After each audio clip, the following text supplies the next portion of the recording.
I sold the house, Frank announced over the phone, his voice dripping with smug satisfaction. Got a great price too. The new owners move in next week, so if there's anything of your mother's junk you want, you better come get it now. I gripped my phone tighter, willing my voice to stay steady. You sold Mom's house? Without telling me. Hey, I don't need your permission, kid. I'm her husband, remember? Or was, until he paused and I could practically hear the fake grief in his voice. Well, she'd want me to move on. Start fresh. Start fresh. That's what Frank called selling the Victorian house my great-grandfather had built, the home where 4 generations of my family had lived, the place where my mother had taken her last breath just 3 months ago. My name is Emma Mitchell, and until my mother married Frank Turner 5 years ago, I thought I understood what family meant. Mom and I had been a team since Dad died when I was 12. We'd faced everything together. The hard years when she worked 2 jobs to keep us afloat, the triumph when she finally opened her own bookstore, the quiet evenings spent reading in the window seat my great-grandfather had built. Then Frank came along. He swept Mom off her feet with his charming smile and smooth talk about real estate investments. I was away at college by then, studying law at Berkeley, too far away to see what he really was. By the time I realized it was too late, Mom was in love and Frank had moved into our family home. I'll be by tomorrow to pick up Mom's things, I said, trying to keep the tremor out of my voice. Make it quick, Frank replied. I've got people coming to clear out the furniture this weekend. High-end antiques buyers. This stuff might be sentimental to you, but it's worth a pretty penny to collectors. I ended the call before he could say anything else. Standing in my small San Francisco apartment, I looked at the photo on my desk, Mom and me in front of the house on my high school graduation day. She was beaming with pride, her arm around my shoulders. The golden afternoon light caught the distinctive stained glass window above the front door, the one my great-grandmother had designed. What Frank didn't know, what Mom had made sure he would never know, was that 3 weeks before she died, she had called me home for an urgent conversation. I remembered that day clearly. Mom was already weak from the cancer, but her mind was sharp as ever. She'd handed me an envelope, her hands trembling slightly. The house is yours now, Emma, she'd said, her voice barely above a whisper. I've transferred the deed to your name. Frank doesn't know, and he can't know. Not until after. I tried to protest, but she'd been adamant. I've watched him, Emma, seen how he looks at the house, at the antiques, at everything your great-grandparents built. He's not what I thought he was. Promise me you'll protect it. I promised, holding her hand as she explained how she'd worked with her lawyer in secret, using her maiden name to avoid suspicion. The deed transfer was completely legal, filed quietly with the county under my name. Now, as I packed an overnight bag for the drive to Sacramento, I touched the small safe where I kept the deed. Mom had known, had seen through Frank's facade in those final months. She protected our legacy the only way she could. The drive from San Francisco to Sacramento took longer than usual, traffic crawling through the Bay Area before finally opening up on I-80. As the familiar neighborhoods of my hometown appeared, my chest tightened. I hadn't been back since the funeral, couldn't bear to see Frank living in our house like he owned it. Well, technically he didn't own it. Not anymore. Not ever, really, though he didn't know that yet. The house looked exactly the same as it had for the past 100 years. 3 stories of Victorian elegance with a wraparound porch where Mom and I used to drink lemonade on summer evenings. Frank's expensive SUV sat in the driveway, gleaming in the late afternoon sun. He opened the door before I could knock, looking irritatingly pleased with himself. About time you showed up. I've got boxes in the living room. Try to be quick about it. I stepped past him into the foyer, my heart aching at the familiar scent of lemon furniture polish and old wood. Mom had always insisted on using the same polish her grandmother had used, keeping the walnut paneling gleaming. The living room was full of boxes, our family heirlooms tossed in carelessly. I saw my great-grandmother's Tiffany lamp wrapped in newspaper, the leather-bound first editions Mom had collected stacked like ordinary paperbacks. The antiques dealers are coming Saturday, Frank said, following me into the room. High-end guys from San Francisco. They're practically salivating over the furniture. Do you know how much Victorian pieces go for these days? I did actually. Mom had made sure I understood the value of everything in the house, not just sentimental but financial. The walnut dining set alone was worth close to $50,000. You can't sell these things, Frank, I said quietly, picking up a framed photo of Mom as a little girl sitting on the very porch swing he probably already promised to some dealer. He laughed, the sound grating on my nerves. Of course I can. I'm the husband, remember. Everything your mother owned is legally mine now. I set down the photo carefully. Actually, that's not true. What are you talking about? His voice sharpened slightly. Mom left everything to me. The house, the furniture, all of it. She transferred ownership before she died. He stared at me for a moment, then laughed again, but there was an edge to it now. Nice try, kid. But I think I'd know if my wife had done something like that. Would you? I asked, pulling the deed from my bag. Like you knew about her private bank account or the safety deposit box she kept in her maiden name. The smirk faltered slightly. What are you talking about? Mom saw through you, Frank. In the end, she understood exactly what kind of man you are. She protected what was ours. His face darkened. Give me that, he snapped, snatching the deed from my hands. I let him take it, watching as he scanned the document, his expression changing from dismissive to confused to something close to panic. This can't be legal, he sputtered. I'm her husband. She couldn't just. She could and she did. Everything was done properly, filed with the county weeks before she died. The house is mine, Frank. So is everything in it. He stared at me, his face reddening. I've already sold it. The papers are signed. The buyers.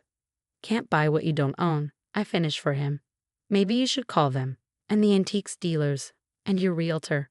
I'm sure they'll all be very interested to learn you were selling property that doesn't belong to you. You little. He took a step toward me, his hands clenching into fists. Careful, I said softly. I've got copies of everything. One wrong move, and fraud charges will be the least of your worries. The silence that followed was deafening. Frank stood there, the deed crumpled in his fists, his face a storm of rage and disbelief. Outside, a car drove past, its tires crunching on the gravel driveway. Somewhere upstairs, the old grandfather clock chimed 4 times, just as it had every hour of my childhood. You can't do this, he finally said, but his voice had lost its confidence. Your mother, she wouldn't. My mother, I cut him off, knew exactly what she was doing. She protected our family's legacy from you. Now, I think you should leave. Leave? This is my home. I shook my head slowly. No, Frank, it never was. You just thought it was yours to take, like everything else you've tried to steal from us. He opened his mouth to argue, but I could see the realization dawning in his eyes. The deed was ironclad, the transfer legal and complete. He had no claim to the house, the furniture, any of it. I'll fight this, he threatened, but weakly. Go ahead, I replied calmly.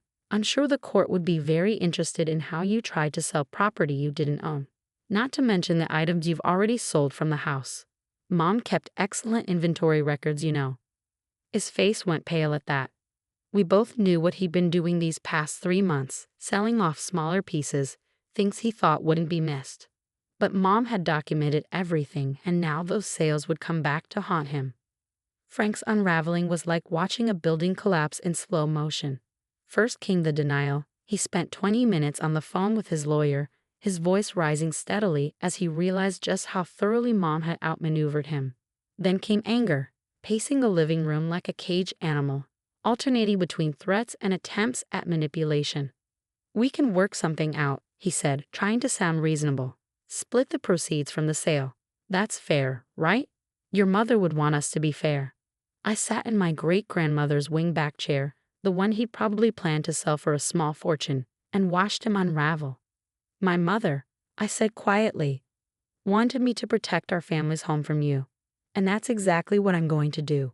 You ungrateful little. He caught himself, visibly trying to regain control. Think about this rationally. The buyers are paying $2 million for this place. That's $1 million each if we split it. You're young. You could do a lot with that kind of money.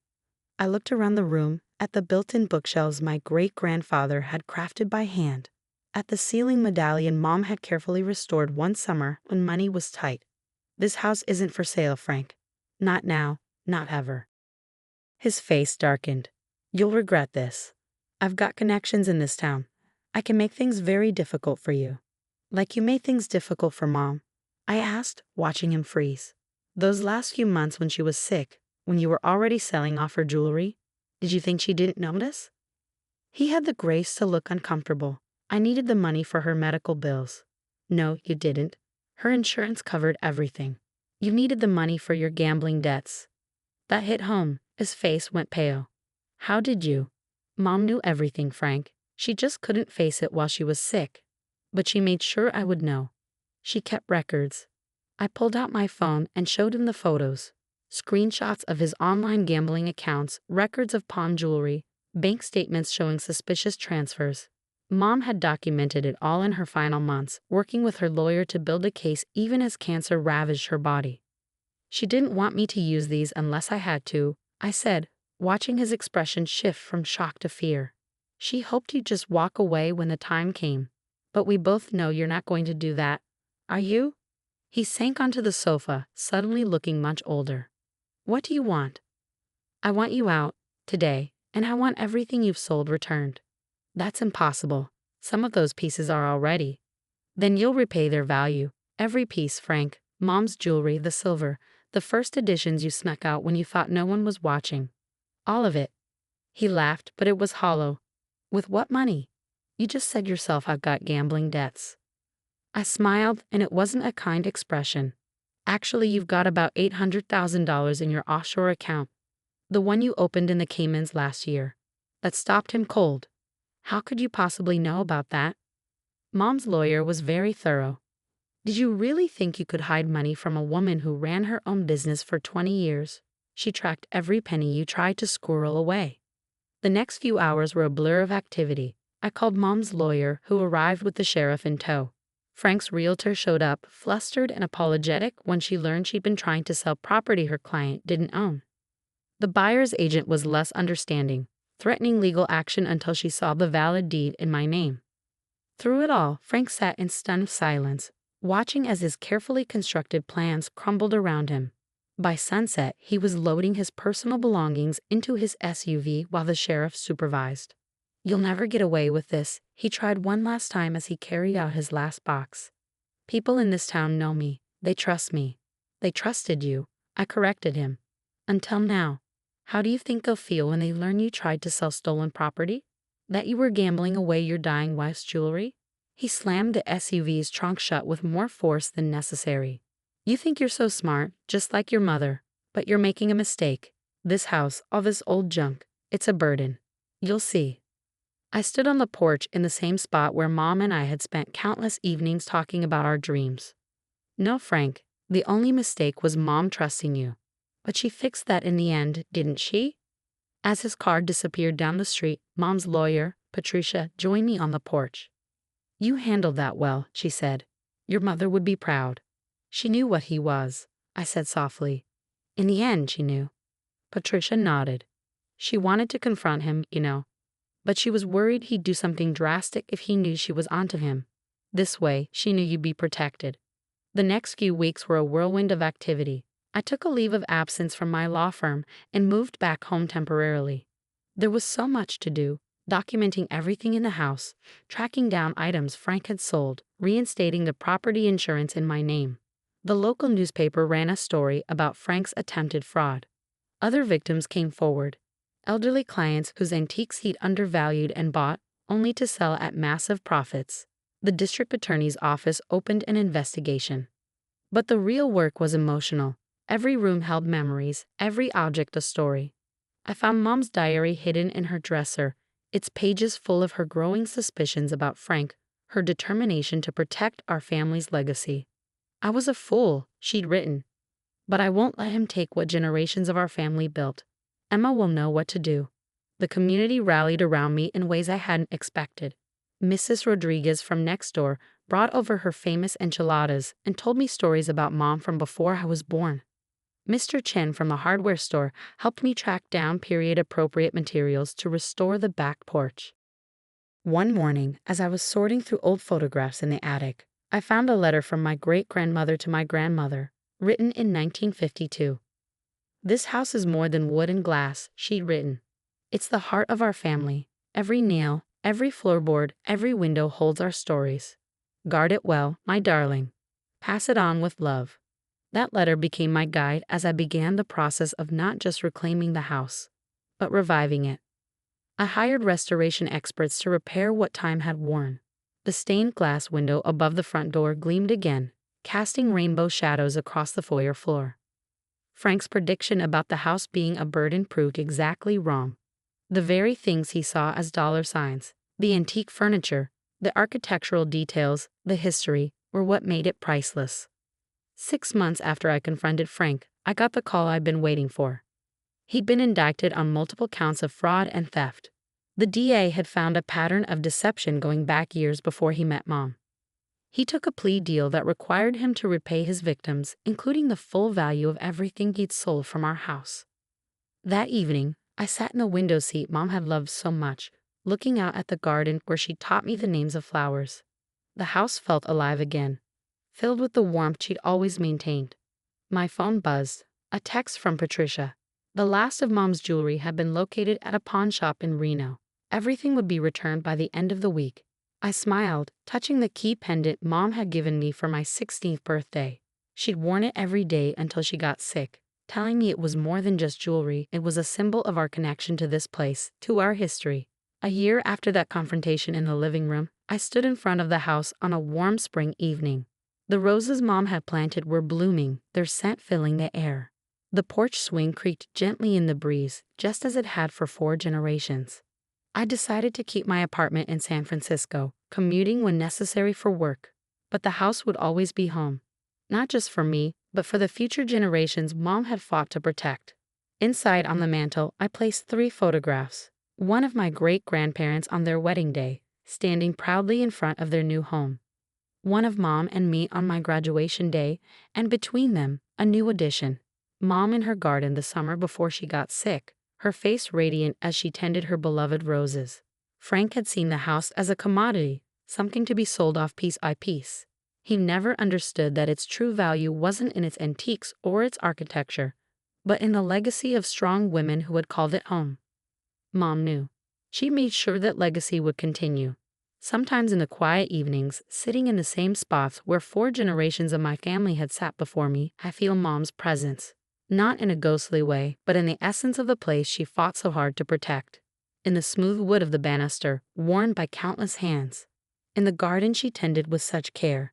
In the very bones of this house that has sheltered our family's dreams for over a century. Frank was wrong about one more thing. This house isn't a burden, it's a gift. One that was protected by a mother's love and foresight, passed down through generations of strong women who understood its true value. And someday, I'll pass it on too, along with the stories of how it was almost lost and then saved, including the story of my mother, who in her final months found the strength to outsmart a con man and protect not just a house, but a legacy.